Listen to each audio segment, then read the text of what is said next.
Carta de Paulo aos Filipenses, capítulo de número 1,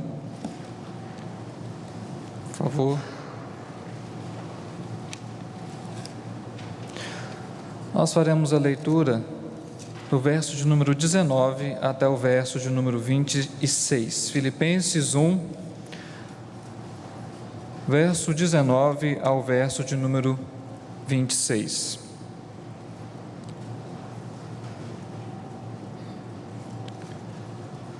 Eu farei essa leitura, mas eu peço a você que acompanhe, por favor, atenciosamente a leitura em sua Bíblia e mantenha a sua Bíblia aberta, pois frequentemente recorreremos a ela ao longo dessa aula conjunta.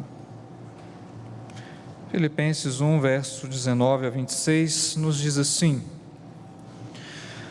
porque eu estou certo de que isto mesmo, pela vossa súplica e pela provisão do Espírito de Jesus Cristo, me redundará em libertação, segundo a minha ardente expectativa e esperança de que em nada serei envergonhado, antes, com toda a ousadia, como sempre, também agora será Cristo engrandecido no meu corpo, quer pela vida, quer pela morte. Porquanto, para mim, o viver é Cristo e o morrer é lucro.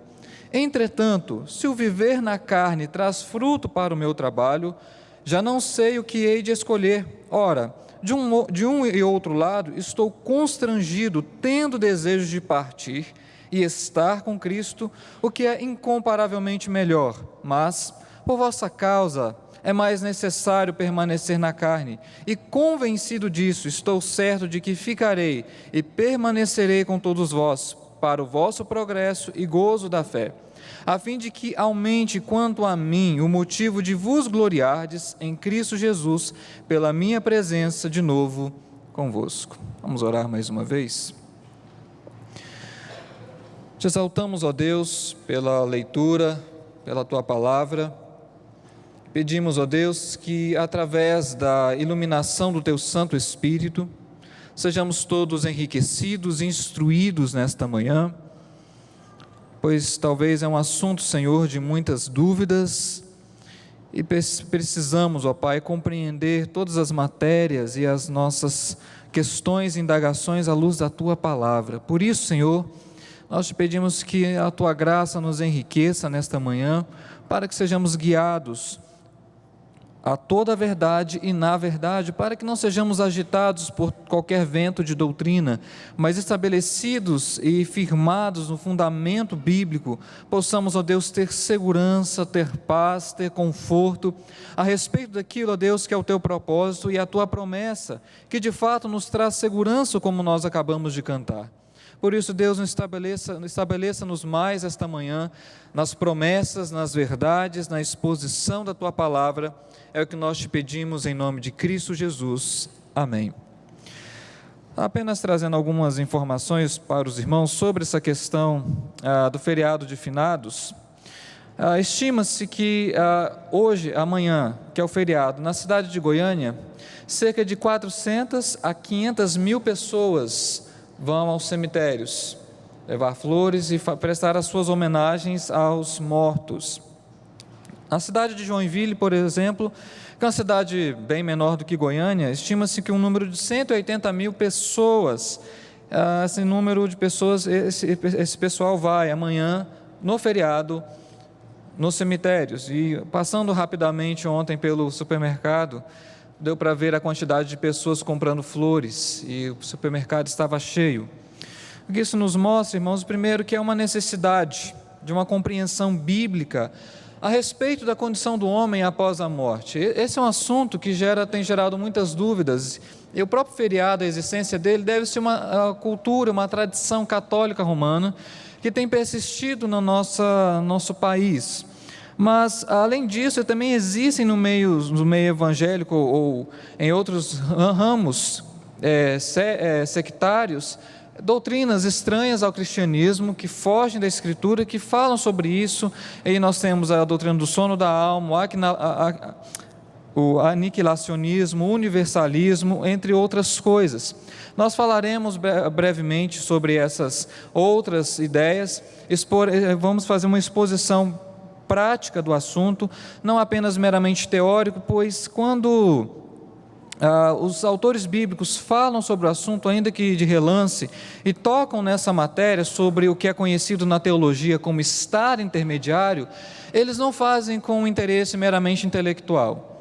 O que os autores bíblicos intentam é trazer conforto, trazer segurança, trazer a expectativa, e como Paulo diz, a ardente expectativa daquilo que realmente Deus tem reservado para os crentes, para nós, após a morte.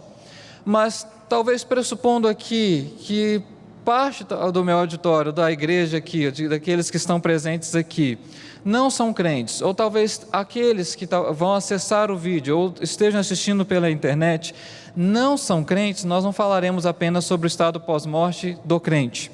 Falaremos também sobre o que acontece com os ímpios quando eles morrem. Para onde eles vão? Qual que é a descrição bíblica do estado do cristão após a morte? Qual é a descrição bíblica do estado do ímpio após a morte?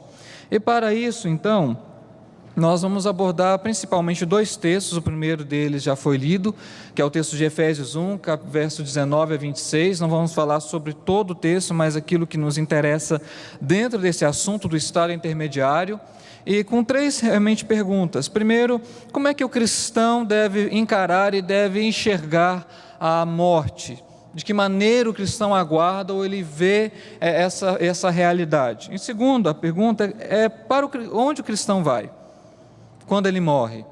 Ele fica no estado de hibernação, a sua alma deixa de existir, ou como nós de fato cremos, ele vai para a comunhão graciosa, bem-aventurada junto a Cristo?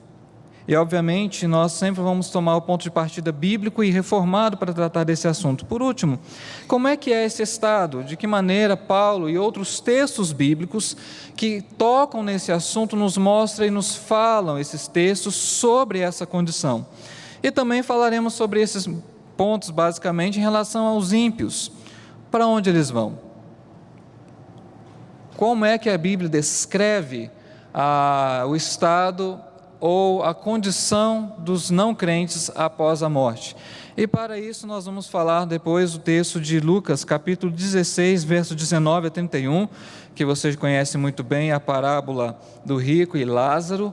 E obviamente eu vou fazer algumas ressalvas antes de abordar essa parábola, mas a nossa mensagem, a nossa aula aqui terá esse esquema, e no final, caso existam perguntas, nós abriremos para algumas rápidas perguntas e respostas, que se eu não souber, tem o reverendo Augusto aqui que certamente vai poder trazer à luz ao assunto. Mas então, a questão, onde estão os finados? E aí então nós começamos pelo texto que foi lido de Paulo em Filipenses 1, verso 19 e 26, e vamos dar uma olhada como é que então o cristão, primeiro, deve encarar, como é que ele entende e compreende a morte. Primeira palavra que Paulo usa, a palavra expectativa. Agora eu gostaria que você lesse comigo novamente Filipenses capítulo 1, verso de número 20. Filipenses 1, verso de número 20. Leiamos todos juntos. Segundo a minha ardente expectativa e esperança de que em nada serei envergonhado, antes, com toda a ousadia, como sempre, também agora será Cristo engrandecido no meu corpo, quer pela vida, quer pela morte. Para Paulo, pensar na morte como cristão, à luz da eficácia, da singularidade, do sacrifício de Cristo, a palavra que ele usa aqui é ardente expectativa. Embora na nossa tradução sejam duas palavras, na língua grega uma palavra só, que significa de fato um vislumbre, uma ansiedade saudável, de fato uma expectação a respeito de algo que é prioritário, que é importante. Quando Paulo usa a palavra ardente expectativa, ele está falando de uma segurança e de algo que traz de fato esperança ao seu coração. Meramente é isso, o cristão compreende a morte como de fato uma expectativa, uma esperança e uma segurança. Para Paulo, exatamente essa expectativa ela é ardente, ela é intensa, como de fato ela é uma antecipação viva do futuro. Paulo coloca nesses termos porque ele, como se ignorasse os outros interesses, a expectativa dele é, sendo pela vida, sendo pela morte, ele tem segurança de que Cristo será engrandecido, e por isso ele olha realmente para a iminência da sua morte. Paulo está escrevendo aqui a carta aos Filipenses, ao que tudo indica, já numa fase avançada, já quase no final do seu ministério, preso, como ele vai nos dizer no capítulo 4, verso 1, portanto, ele sabia que, estando preso, tendo que comparecer perante o tribunal de César, poderia ser liberto, poderia ser solto, mas independente disso, a expectativa dele é, quer pela vida e quer pela morte, Cristo seria engrandecido através dele. E primeiro é isso, nós temos a indicação.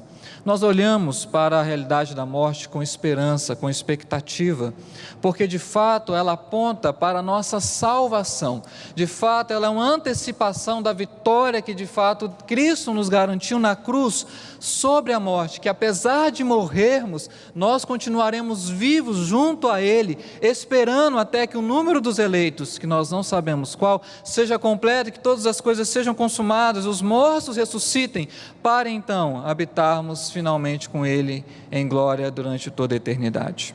Meramente essa expectativa é como Paulo ele coloca, e para nós não corrermos o risco de nos equivocarmos sobre esse assunto, quando a gente às vezes separa o tratamento da matéria, estado intermediário, ressurreição dos mortos, às vezes corremos o risco de ter várias expectativas, mas Paulo coloca tudo em um pacote só. É uma expectativa única de uma obra completa, uma promessa garantida, singular de Deus para todos nós. E é uma expectativa equilibrada. Obviamente nós temos muitas dúvidas sobre essa matéria. Como será esse corpo ressuscitado? O que acontece lá? As pessoas se lembrarão ou não? Nós temos várias indagações. Mas nós temos sempre que ficar até onde a Escritura nos permite. Nós não podemos ir além da Escritura e não podemos ficar aquém. Por isso a nossa expectativa sobre isso tem que ser equilibrada e nos atermos àquilo que de fato está revelado a nós através da Sagrada Escritura. Mas a questão, se essa é a expectativa, a segunda questão sobre esse texto que nós temos que ponderar é: para onde o cristão vai quando morre? E Paulo também nos indica isso, e agora eu gostaria que você novamente lesse comigo o verso de número 23.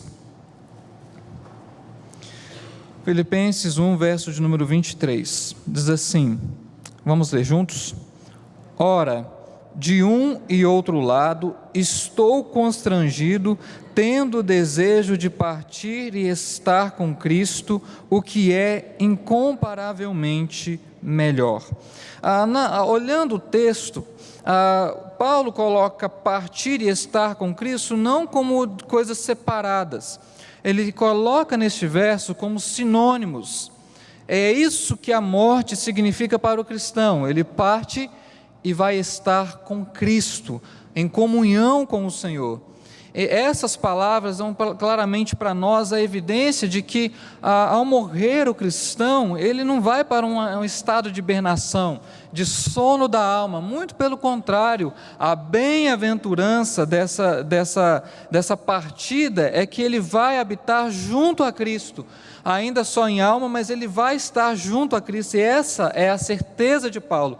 Partir e estar com Cristo são coisas sinônimas, são coisas iguais. E nesse sentido que a gente, desde a época da Reforma, temos compreendido o estado intermediário, desde a época dos reformadores, principalmente Calvino, mais do que Lutero.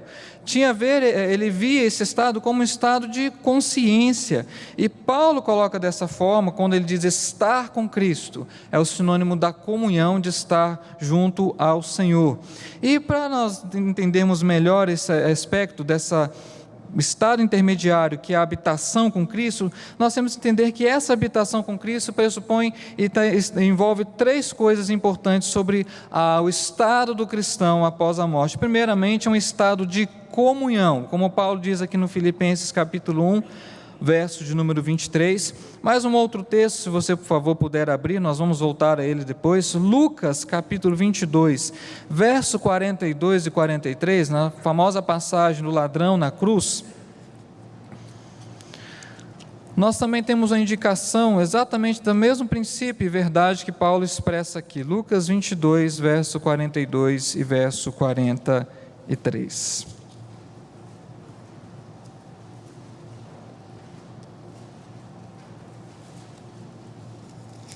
Perdão, mais para frente, 23, 42, 23, por favor, 23,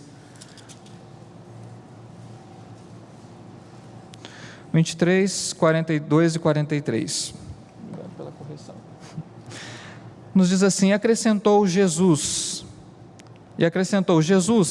lembra-te de mim quando vieres no teu reino. Jesus lhe respondeu, em verdade te digo que hoje estarás comigo no paraíso. A verdade expressa nessa narrativa de Lucas e o desejo de Paulo e a afirmação de Paulo são a mesma coisa, ou seja, morrer em Cristo significa habitar com Ele, primeiramente num estado de comunhão com Cristo. Segundo lugar, voltando agora para Filipenses capítulo 1, verso número 23, segundo Paulo nos diz, ele nos diz que partir e estar com Cristo que é incomparavelmente melhor. E com essas indicações, tanto aqui de Lucas capítulo 23, verso 42 e 43, esse texto aliado ao texto de Filipenses, nos dão a ideia de que de fato é um estado de consciência, ou seja, não faria sentido Paulo falar que é incomparavelmente estar com Cristo se a alma ficasse apenas repousada em um sono e uma dormência. É incomparavelmente melhor estar com Cristo porque nós estaremos em comunhão com Ele, na presença dEle, e nisso nós não concordamos, e desde a primeira obra, por exemplo, de João Calvino, a primeira obra religiosa, foi uma defesa da ortodoxia e uma luta contra a doutrina, na época anabatista, da dormência da alma, que ainda persiste hoje, que é defendida pelos adventistas do sétimo dia, pelas testemunhas de Jeová. O próprio João Calvino, desde essa época da Reforma, tem defendido que, de fato, partir e estar com Cristo é um estado de consciência. Estaremos lá não de forma dormente, mas de forma consciente, junto ao nosso Senhor. E aí, então, nós temos uma terceira descrição, além de ser um estado de comunhão, consciência, segundo Apocalipse 14, verso 13, também é um estado de bem-aventurança. Apocalipse 14, verso 13, nos diz assim, a respeito daqueles que morrem no Senhor.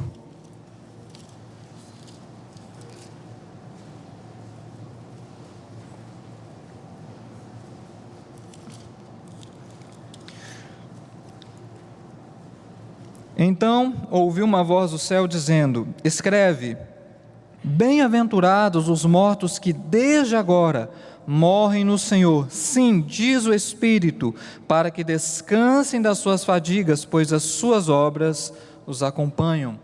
A terceira descrição bíblica a respeito do cristão após a morte é a descrição de uma bem-aventurança, de uma felicidade, de um descanso concedido por Deus.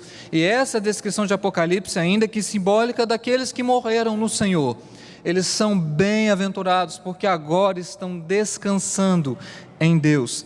E, portanto, até aqui o que nós caminhamos é que, de fato, o estado intermediário para o cristão, primeiramente, é um estado para habitar junto a Cristo, é um estado de comunhão, um estado de consciência e um estado de bem-aventurança. E por isso Paulo diz em Filipenses capítulo 1 que ele está constrangido de um lado e de outro, e a palavra constrangido é de fato como se tivessem duas forças de igual intensidade, de dois lados, pressionando o apóstolo, ou seja, ele está de fato constrangido porque ele sabe que partir e estar com Cristo é incomparavelmente melhor, mas como ele mesmo nos diz que está constrangido porque ele sabe que o fruto do trabalho dele é necessário para que aumente em relação ao progresso da fé dos filipenses. Portanto, Paulo nos diz que a expectativa, a esperança dessa realidade após a morte, iminente ou não, é a expectativa de que ele vai estar com Cristo, e que tal expectativa o faz ficar constrangido, porque ele sabe do fruto da fé dos filipenses, mas sabe também que pela sua morte ele vai habitar em comunhão com o nosso Senhor. E por isso também nós não endossamos a doutrina do aniquilacionismo, que diz que após a morte, tanto a alma dos crentes quanto dos descrentes, ela deixa de existir. Não é bíblica essa doutrina, não é razoável, porque uma vez Paulo já colocou de forma muito clara para nós, que após a morte a sua alma estará junto a Cristo. E nós vamos ver que essa palavra que Paulo usa aqui, para estar junto a Cristo, é a descrição dele em vários textos, em 2 Coríntios capítulo 5, por exemplo, depois ele vai falar sobre isso, que a habitação de fato do cristão após a morte é junto ao Senhor. Quanto a isso, realmente nós temos que estar seguros, temos que estar de fato confortados. Nós todos provavelmente temos parentes que morreram no Senhor. Eles não estão dormindo no estado de sono da alma, nem suas almas foram aniquiladas, muito pelo contrário, aqueles que morreram no Senhor hoje estão com Cristo, e o que é incomparavelmente melhor. Isso nos enche de alegria, porque nem eles que já realmente estão com Cristo, nem nós que provavelmente iremos também, merecemos. O que nos garante de fato essa promessa não são as nossas obras, não são os nossos méritos, mas o que nos garante essa segurança e essa expectativa é a obra de Cristo, sendo nós ainda pecadores. Por isso, quando Paulo coloca nos seus textos e trata sobre o assunto, a descrição de Apocalipse, não é para tratar de uma matéria puramente teórica, é para dar conforto aos cristãos que estão atribulados, a certeza a eles de que a glória que há de ser revelada em nós é muito maior do que os sofrimentos do tempo presente, e que nós podemos ter segurança, porque a nossa salvação, ela está garantida em Cristo, e Deus nos deu o seu Espírito como selo, como penhor da nossa herança, de que ao partirmos daqui, estaremos junto ao Senhor, esperando até que todos estejam salvos, completos, para então Deus consumar e finalizar todas as coisas. Isso é quanto cristão. Mas em relação ao não crente, para onde ele vai? Como é que é a descrição bíblica do estado do não crente após a morte? E por isso eu gostaria que você fosse agora comigo em Lucas 16, versos 19 a 31. E é necessário que eu faça algumas ressalvas em relação a esse texto, para não correr o risco de ser infiel ou ir além daquilo que a Escritura nos permite. Nós vamos ler primeiro Lucas 16, versos 19 a 31.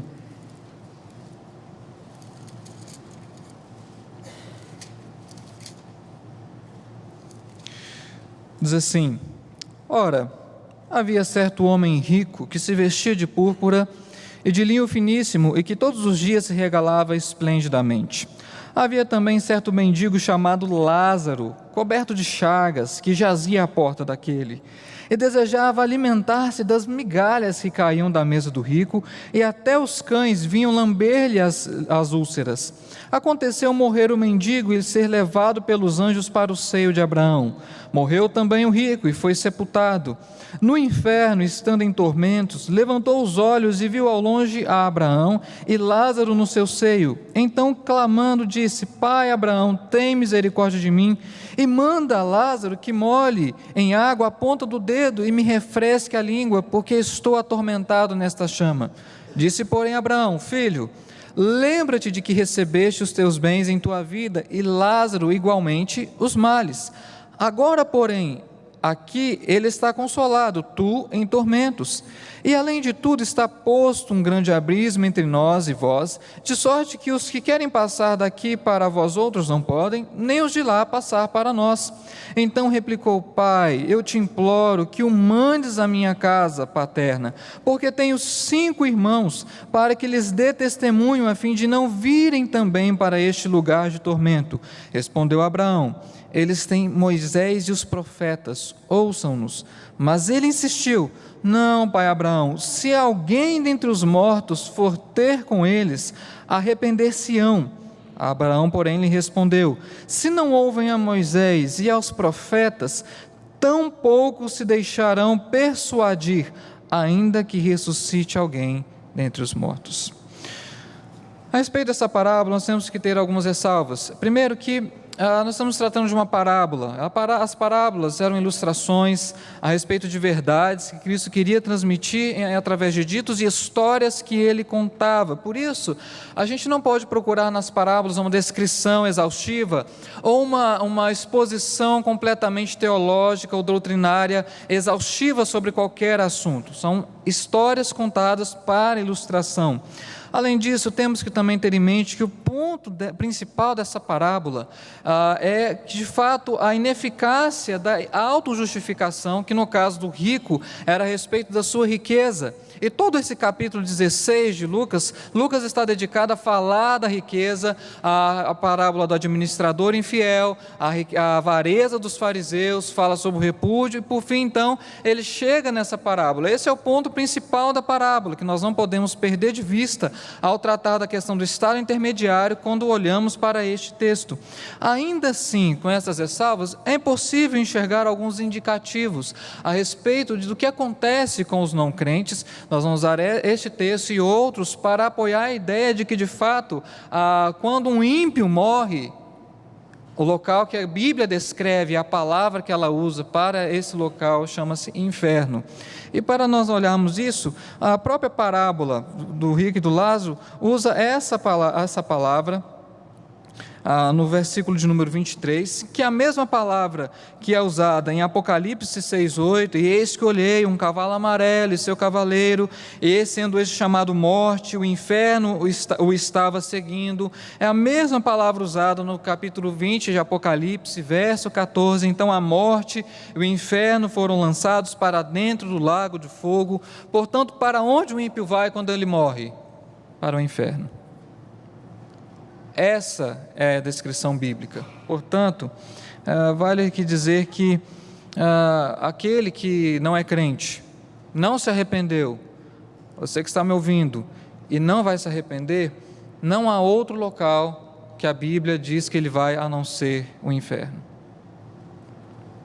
Primeiro é isso. E como é que então é esse estado? Como é que o ímpio então vai para o inferno e permanece lá até a ressurreição dos mortos? Primeiramente, há um estado também de consciência, porque há um castigo ordenado para os ímpios. Vá, por favor, agora para a segunda carta de Pedro, capítulo 2, verso 9. Nessa passagem, Pedro está tratando do castigo de Deus. Ele fala do castigo de Deus para os anjos que caíram, para as pessoas da época de Noé, e então ele chega, 2 Pedro 2, verso 9, no caso dos ímpios, dizendo assim: é porque o Senhor sabe livrar da provação os piedosos e reservar sob castigo os injustos para o dia do juízo. Portanto, para o ímpio, para aquele finado que morreu não sendo crente, o que Deus fala através da sua palavra é que está reservado para ele castigo, e sob castigo Deus vai o manter até o dia do juízo. E a forma da palavra aqui de punir, de castigo, é uma forma, uma ideia presente, um particípio presente, que é uma coisa contínua. Então é isso que de fato acontece com o ímpio após a sua morte. Ele de fato permanece sob castigo no inferno. E como é que é esse estado? Nós já falamos sobre a questão da consciência e do castigo, e a segunda carta de Pedro, ainda no capítulo 2, verso de número 17, falando ainda também sobre os ímpios, diz assim: esses tais como fontes sem água, como névoas impelidas por temporal, para eles está reservada a negridão das trevas. E exatamente essa é a concepção e a definição de um dos nossos símbolos de fé, a Confissão de Fé de Westminster. No capítulo de número 32, no artigo 1, a Confissão de Fé nos diz que as almas dos ímpios são lançadas no inferno, onde permanecerão em tormentos e em trevas espessas, reservadas para o juízo do grande dia. Além destes dois lugares, ou seja, céu e inferno, destinados às almas separadas de seus respectivos corpos, as Escrituras não reconhecem nenhum outro lugar. Ou seja, a definição de fé da Confissão de Fé de Westminster é a descrição bíblica. Os ímpios permanecem em tormentos e em trevas reservadas para o dia do juízo. Eu quero dizer com isso, irmãos, e quero chegar ao ponto nosso aqui, é que não há uma salvação universal. No final, como alguns querem pontuar, falam que todos no final serão salvos de qualquer maneira, mas não é isso que a Escritura nos revela. A Escritura tacitamente nos mostra que aos ímpios está reservado o castigo, àqueles que não se arrependem, aqueles que não confessam Cristo como seu único Senhor e Salvador. E por mais que talvez essas pessoas estejam tentando se justificar, quer pela riqueza, como é o caso do rico, quer pela sua origem, por ter família crente, quer por qualquer outra coisa que eles venham usar, o castigo está reservado para eles, caso não se arrependam. Essa é a descrição bíblica no estado de consciência, mas também um estado de castigo. Por isso, de forma para nós resumirmos aqui, para chegarmos à aplicação, caminharmos para o momento de perguntas: onde estão os finados? Onde estão aqueles que morreram? Aos crentes, eles estão no céu, junto a Cristo, de forma consciente, em comunhão, estando bem-aventurados ante a presença do nosso Senhor. Aos não crentes, eles estão no inferno, conscientes em castigo de tormentos e trevas. Essa é, de forma resumida, a descrição bíblica, onde estão os finados. Por isso, eu gostaria de aplicar para nós depois passarmos para o momento de perguntas e respostas. Primeiro eu quero falar aos crentes. Aqueles que são salvos, são habitados pelo Espírito, entregaram suas vidas ao nosso Senhor e Salvador, confessando com a boca que Cristo ressuscitou dentre os mortos. Essa mensagem é de ânimo para você. Aqui a tribulação, o sofrimento, a angústia do tempo presente, ela não pode ser comparada com aquilo que Deus vai revelar em nós. Estar com Cristo é incomparavelmente melhor. Isso tem que nos dar esperança, tem que encher o nosso coração de gratidão, porque nós não merecemos. É a graça de Deus derramada em nós pelo seu Espírito que de fato nos habilita e vai nos preservar e perseverar conosco de tal forma que nós temos a garantia de que ao morrermos estaremos junto a Cristo no céu. Por isso essa mensagem tem que trazer ânimo, conforto para nós, porque frequentemente nós temos situações de luto, pessoas queridas que nós perdemos, pessoas crentes. Embora nós sintamos a falta, a ausência, a saudade naturais daqueles que de fato amavam seus queridos, a nossa gratidão a Deus é porque eles estão num local incomparavelmente melhor, mesmo não merecendo. Mas também nós temos a mensagem de conforto para aqueles que estão sofrendo neste momento, passam por tribulações, dificuldades, doenças crônicas, e de fato veem realmente como nós sofremos ainda no tempo presente. Mas a nossa ardente expectativa, e era a de Paulo, é de que quer pela vida, quer pela morte, Cristo será engrandecido em nós. Partir é estar com Ele, e é muito melhor. Mas eu também quero aplicar aos não crentes, que ou estão me ouvindo aqui, sentados nesta manhã, ou estão assistindo ou assistirão esse vídeo. Eu quero dizer que essa é uma mensagem de advertência. O inferno existe, ele é real, e é para lá que vão as pessoas que não se arrependem e que querem se justificar diante de Deus com aquilo que é elevado aos homens, mas é desprezado por Deus. E alguém de fato já ressuscitou dentre os mortos, Cristo Jesus, mas ainda assim muitos não creem nele. E para estes, o local que existe está reservado é o inferno. Ele é real, ele existe. No final, não haverá salvação universal. O justo vai para a habitação da comunhão com Cristo, mas o ímpio vai para o castigo sob trevas e negridão no inferno. Essa é a descrição bíblica e essa é a ponderação que nós devemos fazer todos os anos, todas as vezes em que a morte está diante de nós, seja de outra pessoa, que de fato essa é a promessa da palavra de Deus para os crentes e essa é a constatação real para os não crentes. Que Deus então, irmãos, para nós passarmos para um momento de perguntas e respostas, possa nos orientar a respeito deste assunto, dessa matéria, em tudo na Escritura, como lhe apraz. Vamos orar.